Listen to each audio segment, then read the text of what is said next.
बच्चों, आज की वीडियो में हम प्रॉफिट और लॉस से संबंधित कुछ और क्वेश्चंस करेंगे। पहला क्वेश्चन है, एक वस्तु का अंकित मूल्य। देखिए, अंकित मूल्य है 150 रुपए। ठीक है।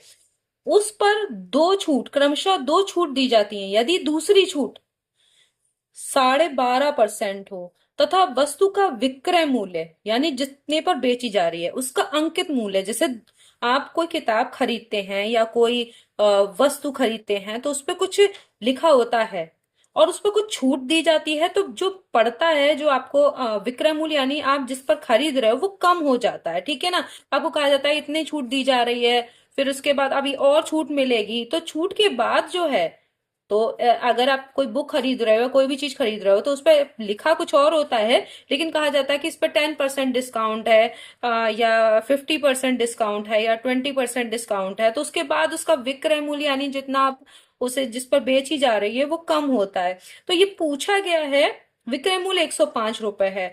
ठीक है। और उस पर दूसरी छूट 12.5% है, तो पहली छूट कितने परसेंट थी? तो इसको कैसे निकालेंगे? तो देखिए, यहाँ ये पूछा गया है, तो आपका अंकित मूल्य क्या है?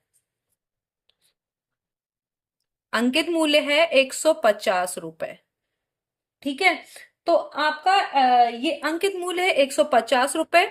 दूसरी छूट आपको 12.5% दी जा रही है। तो दूसरी छूट से पहले और उसके बाद विक्रय मूल्य, जब दूसरी छूट दे दी गई तो विक्रय मूल्य 105 रुपए।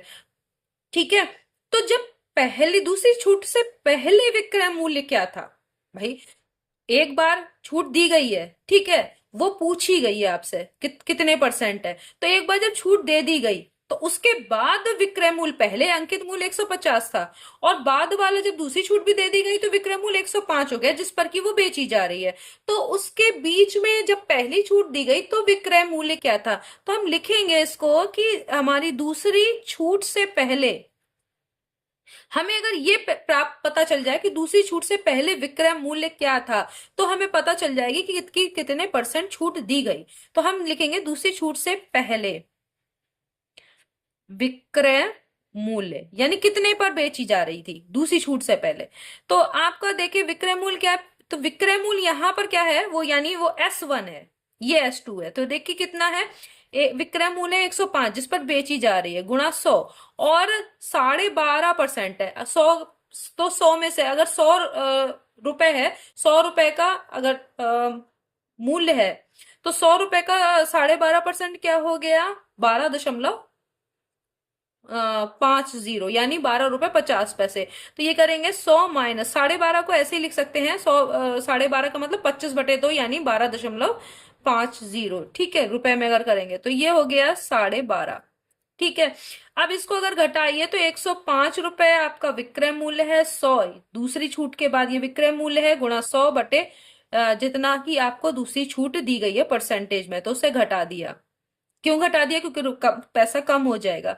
और आपका कितना हो गया? 12.5 जब 100 में से घटाएंगे तो आएगा आपका, घटा के देख लीजिए, वैसे आएगा 87.50। क्योंकि देखिए आप 100 में से, देखिए रुपए और पैसे को इस तरह से लिखते हैं, अगर घटाएंगे 12 इधर लिखेंगे और 50 इधर लिखेंगे। इधर से 100 रुपए में से 1 रुपए इधर लेंगे तो 100 पैसे के बराबर यहाँ पे आएगा, तो यहाँ बचेगा 50 पैसे और यहाँ बचा 99 रुपए। 99 में से घटाएंगे तो 9 में से 2 घटाएंगे तो 7 बचेगा, और यहाँ 9 में से 1 घटाएंगे तो 8। से यही आ रहा है कि नहीं आ रहा है? अब इसे काट लीजिए, दशमलव हटाएंगे तो 2 जीरो यहाँ बढ़ जाएंगे, तो ये जीरो से एक जीरो कट गया।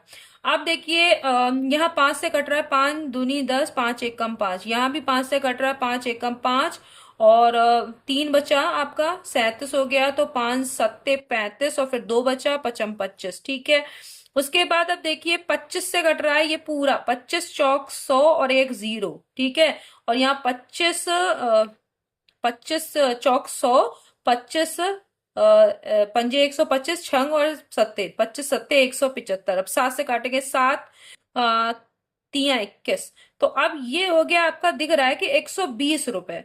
यानी आपका जब पहले अंकित मूल्य 150 था, जो पहली छूट दी गई है, तो आपका विक्रय मूल्य कितना है? एक 120 रुपए। तो छूट कितने की दी गई, देखो आप देखो, तो छूट निकालना है तो छूट कैसे निकालेंगे, छूट बराबर जो है अंकित मूल्य, ठीक है, और माइनस पहला वाला विक्रय मूल्य जो 120 निकला है, ठीक है, पहला विक्रय मूल्य, ठीक है। तो पहले विक्रय मूल्य के अंकित मूल्य था 150 रुपए, बाद में विक्रय मूल्य ये S2 है ये, ठीक है, हमने ये निकाला है S1 यानी पहले। तो ये हो गया 120 रुपए, है ना। तो 150 में से 120 घटाएंगे तो 30 रुपए की छूट है। अब 30 रुपए की छूट को परसेंटेज में बदल दीजिए, तो पहली छूट कितने परसेंट है ये पता चल जाएगी। पहली छूट आपकी 30 रुपए की दी जा रही है, ये पता चल गया आपको रुपए में, लेकिन आपको प्रतिशत में निकालना है। तो ये 30 रुपए 150 का कितने प्रतिशत है, तो ये पता चल जाएगा कि छूट कितनी हुई। तो 150 का x% मान लीजिए कि 30 रुपए, ठीक है। तो x, ठीक है, x%। तो x को जब निकालेंगे तो क्या करेंगे आप, x बटे क्या करेंगे, प्रतिशत का है तो 150 गुणा x बटे क्या करेंगे 100 करेंगे कि नहीं करेंगे, बराबर 30, ठीक है। तो इससे निकालेंगे x वैल्यू क्या आ जाएगी, 100 को 30 से गुणा हो जाएगी, 30 गुणा 100, ठीक है, इतने प्रतिशत। अब देखिए, तो यहां पर 0 से 0 कटा, 3 पंजे 15 हो गया, और 5 से इसे काटेंगे, 5 दूनी 10 और 0, तो क्या हो जाएगा 20%। यानी इसे पहली जो छूट मिली है वो 20% की थी, और तब विक्रय मूल्य 150 से 120 हो गया। उसके बाद फिर से 12.5% की छूट दी गई, और तब विक्रय मूल्य 120 से घटकर 105 हो गया। तो लास्ट में जो दो छूट के बाद किताब बिकी वो 150 से अंकित मूल्य से घटकर 45 रुपए कम होकर 105 रुपए आपका उसका जो है वो मूल्य हो गया। तो इस तरीके का ये सवाल है, थोड़ा थोड़ा देखिए, इसीलिए मैं अलग अलग तरह के सवाल करा रही हूँ ताकि आप समझ सकें कि क्वेश्चन में जो फॉर्मूले हैं ये सब चीजें वही लगती हैं, लेकिन क्वेश्चन का पैटर्न थोड़ा थोड़ा चेंज है। अब जैसे देखिए इस वाले क्वेश्चन में देखिए, वरुण किसी वस्तु को बेचकर उसके क्रय मूल्य का, तो मान लेते हैं कि मानक क्रय मूल्य है, अब पता नहीं है तो मानक क्रय मूल्य 100 भी मान सकते हैं आप, ठीक है, x भी मान सकते हैं। अगर 100 मानेंगे तो बहुत आसान हो जाता है, वैसे तो आप x से ही मान सकते हैं, कुछ सवाल में x से भी करके दिखा दो कि मूल नहीं मालूम तो आप x मान लीजिए, x का 1/4 करेंगे तो x/4 हो जाएगा। लेकिन अगर आप क्रय मूल्य 100 रुपए मानते हैं, ठीक है, तो उसके 1/4 भाग x लाभ कमाता लाभ, 100 का 1/4 भाग करेंगे तो क्या हो जाएगा 25 रुपए का लाभ, आराम से पता चल गया आपको, काट के कर लिया। और तो विक्रय मूल्य क्या हो जाएगा, आप इससे निकाल सकते हैं, क्योंकि विक्रय मूल्य क्या होता है भाई, जितना आपका क्रय मूल्य है उसमें लाभ आप जोड़ दीजिए, 125 रुपए, यानी 100 की वस्तु 125 रुपए की बेची जाएगी तो 25 रुपए लाभ होगा कि नहीं होगा, तो ये तो आपको समझ में आ ही रहा होगा। तो ये विक्रय मूल्य आपने निकाल लिया, ठीक है। अब देखिए, यदि उस वस्तु का 375 रुपए में बेची, बेची का मतलब विक्रय मूल्य, तो वस्तु का क्रय मूल्य क्या होगा। तो देखो अभी हमने माना था, एक और दूसरे पेन से मैं इसको दिखा हाईलाइट कर दे रही हूँ, देखिए हमने माना था क्रय मूल्य 100 रुपए, तो विक्रय मूल्य आया 125 रुपए।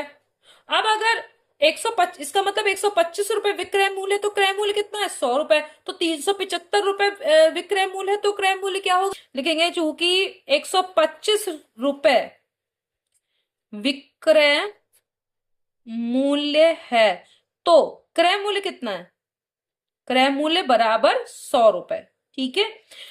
तो इसलिए 1 रुपए विक्रय मूल्य है तो क्या करते थे 100/125, इसलिए 375 रुपए निकालना है, तो 375 रुपए होगा तो क्या हो जाएगा बराबर 100 गुणा में 375/125 हो गया। अब इसे सॉल्व कर लीजिए, इसे सॉल्व करना आसान है, 25 चौक 100, 25 पंजे 125, 5 से इसे काटिए, 5 सत्ते 35, है ना, और 55 25, और 75 चौक कितना हो जाएगा, 75 दूनी 150, और 150 का दुगना 300, 300 रुपए। कितना आसान हो गया, अगर आपने 100 माना, x मान के भी कर सकते हैं, उसमें भी कोई थोड़ा सा मतलब आपको लगेगा, लेकिन x वाला भी आपका बिल्कुल सही है, आप वैसे भी कर सकते हैं, कुछ सवाल मैंने उससे भी बताए हैं, ठीक है। तो क्या, जैसे क्रय मूल्य आपने 100 रुपए मान लिया, तो लाभ उसका क्या है, क्रय मूल्य का चौथाई। तो क्रय मूल्य का चौथाई करेंगे तो 25 हो गया, तो इसका मतलब विक्रय मूल्य कितना है, 125।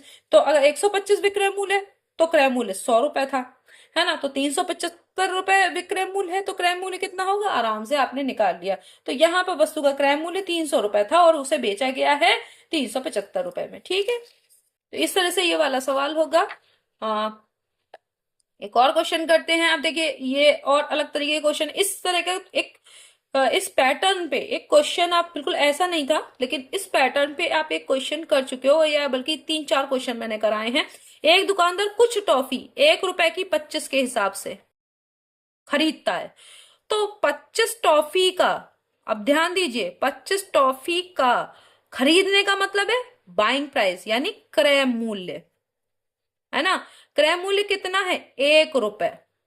तो एक टॉफी का क्रय मूल्य क्या हो जाएगा, 1/25, ये आप कर चुके हैं, है ना। अब तथा उतनी ही टॉफी, ध्यान दीजिए, 2 बार खरीद रहा है वो, 1 रुपए की 25 के हिसाब से कुछ टॉफी खरीदा, कुछ का मतलब एक्स टॉफी, ठीक है, मान लेते हैं। तो कुछ का मतलब है, माना क्या, माना एक्स टॉफी, टोटल को खरीद रहा है, एक्स टॉफी खरीदता है, ठीक है, ये कुछ का मतलब एक्स टॉफी, ठीक है। अब उसमें की 1 रुपए की 25 के हिसाब से खरीदता है, तो उतनी ही टॉफी, यानी आधी टॉफी, मतलब भाई जितनी टॉफी 1 रुपए की 25 के हिसाब से खरीदा, उतनी ही टॉफी 1 रुपए की 20 के हिसाब से और खरीदता है।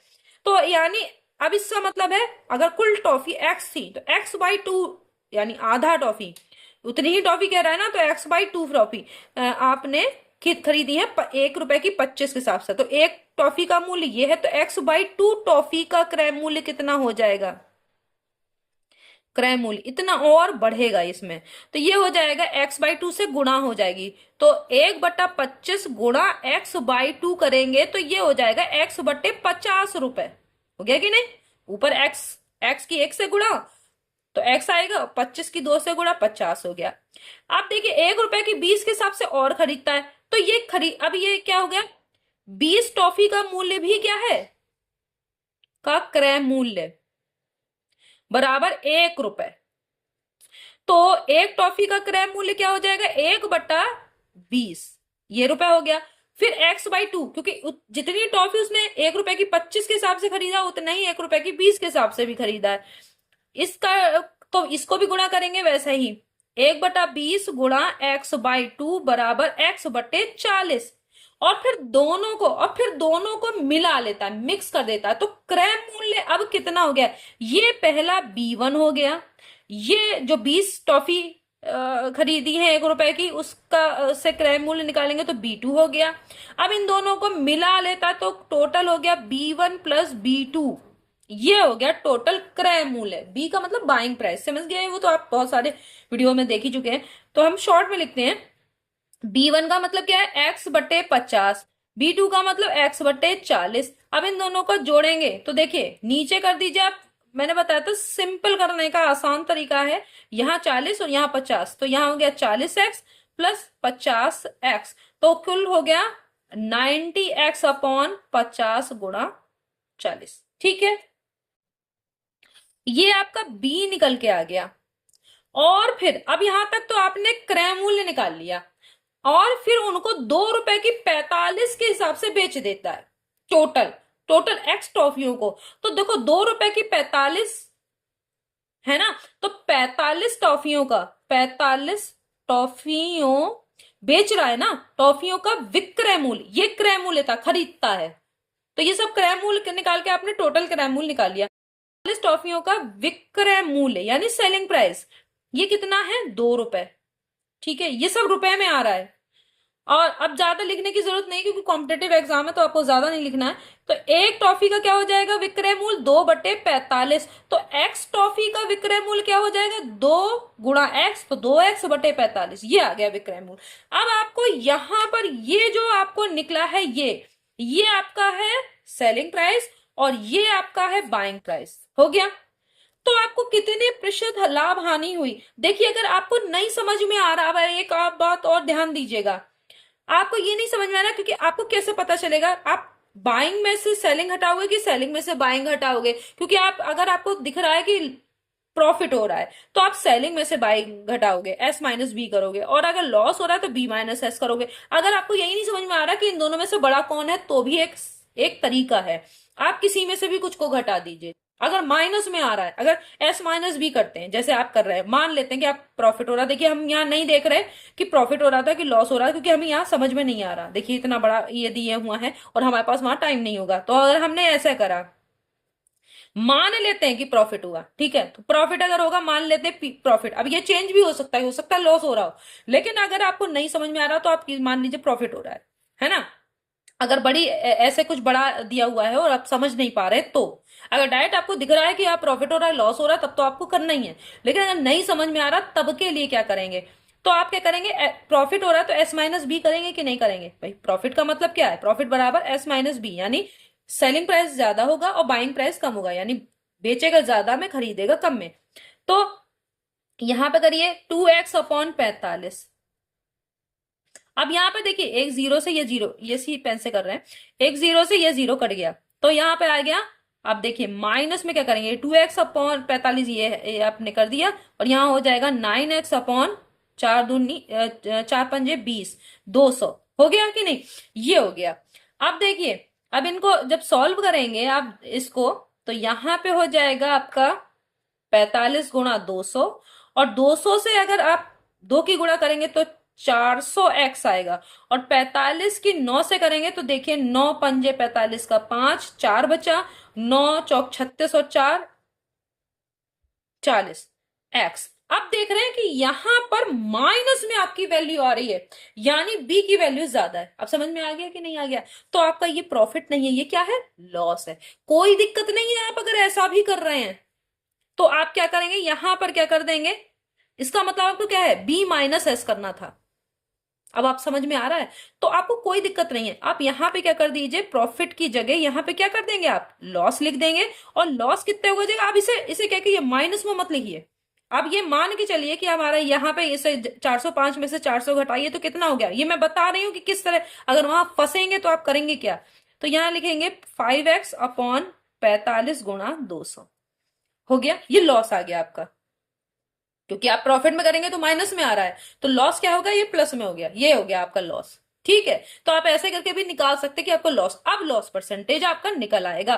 तो लॉस परसेंटेज को निकालने के लिए क्या करते हैं, लॉस आपको पता ही है, लॉस गुणा 100/b करते हैं कि नहीं। लॉस पता है 5x/45 × 200। अब ये आपका ट्रिक समझ में आई। अगर आपको नहीं समझ में आ रहा कि प्रॉफिट है कि लॉस, तो अगर प्रॉफिट में s माइनस बी करेंगे तो माइनस में अगर आ गया, इसका मतलब वो लॉस था। समझ में आ रहा है, तो ऐसे कर दीजिएगा, वहां पे आपको समय भी बच जाएगा, ज्यादा दिमाग नहीं लगाना पड़ेगा। ये हो गया आपका, एल का मान रख दिया, क्योंकि एल में जब ये वाला नीचे जाएगा, ये जो हर में है वो बी के पास जाएगा, और बी आपका कितना है, बी देखिए कहाँ पे है, बी ये है 9x, और अपॉन 200 कहाँ जाएगा, ऊपर। तो आप देखिए 200 से ये 200 कट गया, x से x कट गया, और देखिए 5×9 = 45, ध्यान दीजिए 9 हो रहा है कि नहीं हो रहा है, और यहाँ 5 से काटेंगे तो यहाँ हो जाएगा आपका 20, है ना। तो 20×5 = 100, ऊपर हो गया 100, नीचे हो गया 9×9 = 81। समझ में आया। अब इसको क्या करेंगे, 81, 1 एक बार जाएगा, फिर कितना बचेगा, आप जानते हैं कि 81 में 19 जोड़ेंगे तो आप, क्योंकि 80 और 20 100 होता है, तो 81 करेंगे तो यहाँ 19 हो जाएगा बटे 81। ये परसेंट, एक सही 19/81, इतना परसेंट का लॉस हो रहा है। ठीक है, अगर ऐसा कर रहा है तो ये समझ में आया कि इस तरह के आप क्वेश्चन कर चुके हैं, लेकिन इसमें थोड़ा और था। इसमें था कि इतनी टॉफियों को इतने के हिसाब से खरीदा, दूसरा इतने के हिसाब से खरीदा, फिर मिला रहा है, तो इसमें थोड़ा सा और क्वेश्चन बड़ा हो गया था। ठीक है, लेकिन आप ऐसा कर दीजिएगा, यहाँ पर इस तरह का अगर कभी भी ऐसा आपको लगे कि आप समझ नहीं पा रहे कि प्रॉफिट हो रहा है कि लॉस हो रहा है, तो आप एस माइनस बी करिए या बी माइनस एस करिए, माइनस में आ रहा है तो उल्टा कर दीजिए। ठीक है, प्रॉफिट कर रहे हैं तो लॉस, लॉस कर रहे हैं तो प्रॉफिट। ठीक है, ऐसा उल्टा कर दीजिएगा। रोहित ने एक रेडियो उसके मूल्य के, तो माना मूल्य, उसके मूल्य के 9/10 भाग। ठीक है, उसके मूल्य के, अब मूल्य मान लीजिए भाई वही, या तो x मानिए या 100 मान लीजिए। ठीक है, तो अब दोनों तरीके से कर सकते हैं, चलो दोनों तरीके से करके देख लेते हैं। तो यहां पर मूल्य मान लेते हैं x है, तो उसके खरीदा, तो बाइंग प्राइस क्या हो जाएगा, बी, मूल्य का 9/10 भाग, तो ये हो गया 9x/10। और बेचा कितने में, उसके मूल्य से, मूल्य है एक्स, उससे 8% अधिक, तो एक्स का 8% क्या होगा, 8/100, इतना अधिक एक्स भी है और ये भी है।